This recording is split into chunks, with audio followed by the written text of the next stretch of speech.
है जहां पर एक प्रॉपर्टी डीलर की बेरहमी से हत्या कर दी गई है। देखिए, जहां एक तरफ हमारी प्रशासन और हमारे मुखिया सम्राट चौधरी लगातार एनकाउंटर पर एनकाउंटर कर रहे हैं, अपराधियों को लेकर उन्होंने बड़ा ऐलान कर दिया है, वहीं दूसरी तरफ बिहार के जिलों से हत्या का ये मामला कम होने का नाम नहीं ले रहा है। नमस्कार, आप देख रहे हैं देशवाणी न्यूज और मैं हूं आपके साथ अंशु तिवारी। देखिए, बिहार के जिले मुजफ्फरपुर से ये सनसनीखेज मामला सामने आया है जहां पर एक प्रॉपर्टी डीलर की बेरहमी से हत्या कर दी गई। लगातार कई राउंड गोलियां चलाई गई, जिसके बाद आसपास के लोगों में दहशत फैल चुका है। ये तमाम तस्वीरें आपके सामने हैं। मुजफ्फरपुर में बुधवार को दिन दहाड़े प्रॉपर्टी डीलर अंकित कुमार की गोली मारकर उनकी हत्या कर दी गई। हत्या इतनी बेखौफ तरीके से की गई कि बदमाश चलती बाइक से करीबन 50 की स्पीड पर उनका पीछा करते रहे और सड़क पर गिरने तक गोलियां बरसाते रहे।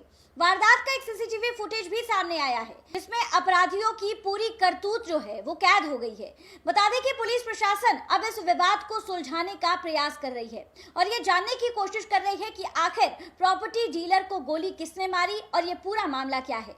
और अब पुलिस जमीन विवाद के साथ साथ पुराने पारिवारिक विवाद और इंटरकास्ट मैरिज एंगल को भी जोड़कर देख रही है। पोस्टमार्टम के बाद शव को मृतक के मामा के घर पर लाया गया, लेकिन अंतिम संस्कार नहीं किया गया। परिजनों ने बताया है कि अंकित का भाई पश्चिम बंगाल में रहकर काम करता है। उसके घर आने के बाद ही अंकित का अंतिम संस्कार किया जाएगा। घर पर पूरी तरीके से मातम छाया हुआ है। मामा अजय झा ने बताया है कि करीबन 2 साल पहले भी जमीन विवाद को लेकर अंकित के बड़े भाई मुकुल पर गोली चलाई गई थी। इस दौरान परिवार के 2 बच्चे भी बाल बाल बच गए थे। इसके अलावा बता दें कि किसी अन्य विवाद की जानकारी परिवार वालों को नहीं है। 10 साल पहले अंकित ने इंटरकास्ट मैरिज की थी। शादी के बाद से ही परिवार में विवाद की स्थिति बनी हुई थी और पुलिस सूत्रों का कहना है कि इसी एंगल को लेकर गंभीरता से जांच पड़ताल की जाएगी। बताया जा रहा है कि शादी के बाद अंकित पत्नी के साथ बाहर रहा करते थे, लेकिन बाद में वह अपने पैतृक गांव अपनी पत्नी को लेकर आ गए थे।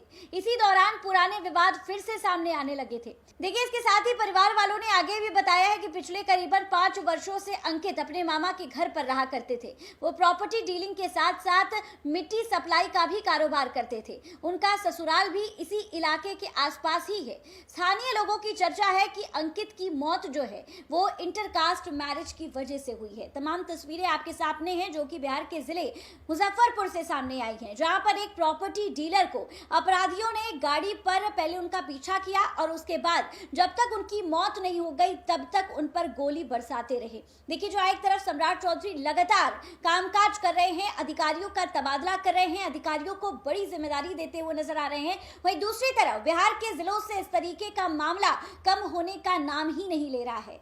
तमाम तस्वीरें आपके सामने हैं और ये तस्वीर बिहार के जिले मुजफ्फरपुर से सामने आई है, जहां पर पुलिस प्रशासन अब इस पूरे एंगल को सुलझाने में लगी हुई है। देखिए, इस पूरे मामले को लेकर 2-3 एंगल जो है वो पुलिस प्रशासन के संज्ञान में है, जहां पर पहला जो है प्रॉपर्टी डीलर की हत्या हुई, हो सकता है किसी प्रॉपर्टी के विवाद में, किसी जमीन के विवाद में, और दूसरा अंकित ने 10 साल पहले इंटरकास्ट मैरिज की थी, जिसके बाद वो अपनी पत्नी के साथ बाहर रहा करते थे। कुछ समय के बाद वो अपनी पत्नी को लेकर अपने पैतृक घर पर वापस आ गए थे, जिसके बाद ये कयास लगाए जा रहे हैं कि इस घटना को अंजाम जो है वो पत्नी के घर वालों ने दिया होगा। देखना दिलचस्प होगा कि मुजफ्फरपुर की पुलिस प्रशासन और थाना अध्यक्ष इस मामले को कितनी जल्दी सुलझा लेते हैं और इसके साथ ही उन अपराधियों को कितनी बड़ी सजा दी जाती है।